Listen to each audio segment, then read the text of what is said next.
Mamantika na mga Suki Loves yung yung pinaka-tray sa loob ng oven. Kaya ito kinukuskus ko kahit gabi na.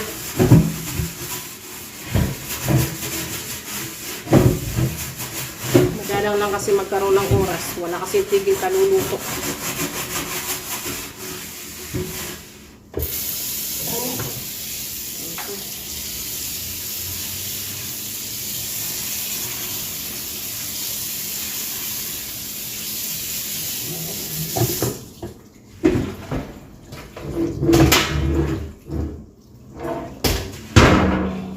Tapos i-dry ko siya bago ko ibalik sa loob ng oven.